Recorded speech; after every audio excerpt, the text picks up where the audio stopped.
नमस्कार दोस्तों, आज की कहानी का शीर्षक है मैं राक्षस नहीं हूँ।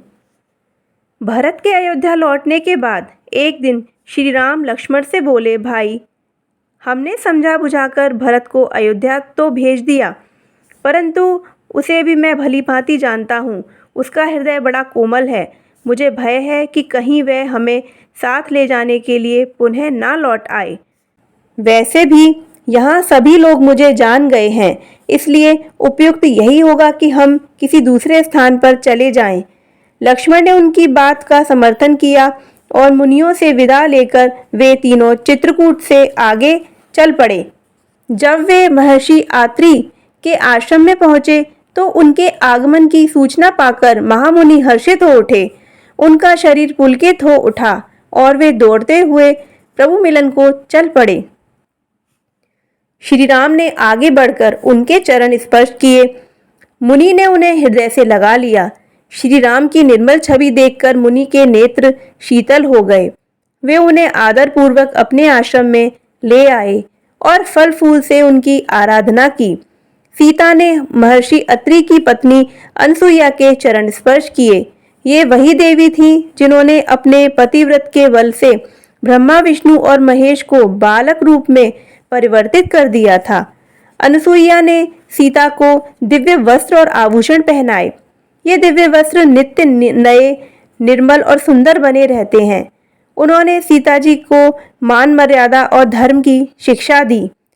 एक रात्रि महर्षि अत्रि के आश्रम में बिताकर श्री राम लक्ष्मण और सीता सहित आगे बढ़े। मार्ग में उन्हें एक भयंकर दैत्य मिला। उसका नाम विराध था। वह एक बड़ी चट्टान लेकर उनकी ओर झपटा। श्री राम ने शीघ्र एक बाण से उस चट्टान के टुकड़े टुकड़े कर दिए। विराध ने क्रोधित होकर सीता को उठा लिया। जानकी के प्राण संकट में देखकर राम और लक्ष्मण ने उस पर बाणों की वर्षा कर दी। विराध हंसते हुए बोला, बालकों, तुम्हारे इन तीरों का मुझ पर कोई असर नहीं होगा। मैंने ब्रह्मा जी से वर प्राप्त किया है, जिसके अनुसार अस्त्र शस्त्र मेरा अहित नहीं कर सकते। अब मैं तुम्हारा वध करके इस सुंदर स्त्री को अपनी पत्नी बनाऊंगा। यह कहकर वह भयंकर अट्टहास करने लगा। श्री राम और लक्ष्मण जान चुके थे कि इस राक्षस को अस्त्रों से नहीं मारा जा सकता। इसके लिए शारीरिक बल का प्रयोग करना होगा। उन्होंने विराट को भूमि पर गिरा दिया। तत्पश्चात वे उस पर लात और घूंसों से प्रहार करने लगे।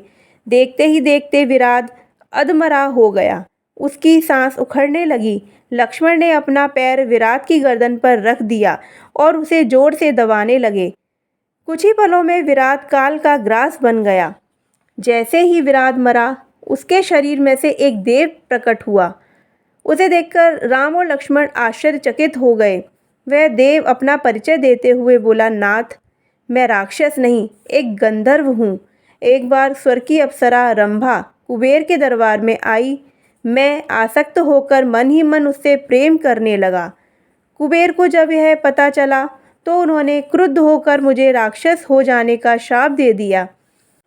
बहुत अनुनय विनय करने पर उन्होंने आपके हाथों मेरी मुक्ति बताई। अभी से मैं यहाँ निवास करते हुए मैं आपके आने की प्रतीक्षा कर रहा था।